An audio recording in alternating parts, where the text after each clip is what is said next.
ராம் யோகாலயம் சார்பாக அனைவருக்கும் வணக்கங்க.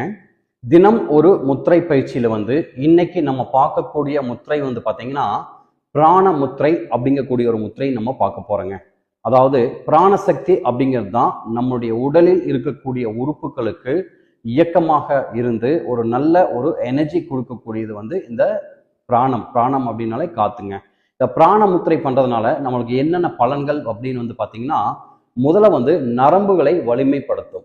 அதாவது நரம்பு தளர்ச்சி, நரம்பு பலவீனம் இந்த மாதிரி இருக்கிறவங்க இந்த பிராணமுத்தை தினந்தோறும் செஞ்சுட்டு வந்தீங்க அப்படின்னீங்கன்னா நரம்பு சம்பந்தப்பட்ட பிரச்சனையிலிருந்து நம்ம வெளியே வரலாங்க.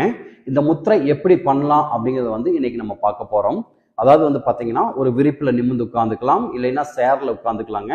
காலை மாலை இருவேளையும் நீங்க 10 நிமிடம் இந்த பயிற்சியை நீங்க செய்யலாம். இந்த முத்திரையை நீங்க செய்யலாம். நிமிர்ந்து உட்காந்துட்டுங்க. இங்க பாருங்க, நம்மளுடைய சுண்டு விரல், மோதிர விரல், கட்டை விரல் இந்த 3 விரல்களையும் இணைக்கணுங்க. பாயிண்ட்டுங்க, உள்ள வரக்கூடாது. இப்படி முன்னாடி வச்சு ஒரு அழுத்தம் கொடுத்துட்டு மற்ற 2 விரல்களையும் என்ன பண்ணியிருக்கணும் அப்படின்னா நேரா நீட்டி இருக்கணுங்க. இதுதான். இதை பார்த்தீங்க அப்படின்னீங்கன்னா நீங்க மடி மேல வச்சுக்கலாம். ஏன்னா கை இப்படி வச்சிருக்க முடியாது ரொம்ப நேரமா. இப்படி மடி மேல வச்சுட்டு கண்ணை மூடிட்டு இந்த கவனங்கள் ஃபுல்லா இந்த முத்திரையில்தான் இருக்கணுங்க. நல்லா நிமிர்ந்து உட்காந்துக்கணும். இல்லைன்னா நீங்க மெதுவா மூச்சு இழுத்து மெதுவா விடலாம். இது நீங்க பண்ணிட்டே இருந்தீங்க அப்படிங்கிறப்போ நரம்புகளினுடைய வலிமை அதிகமாகுங்க.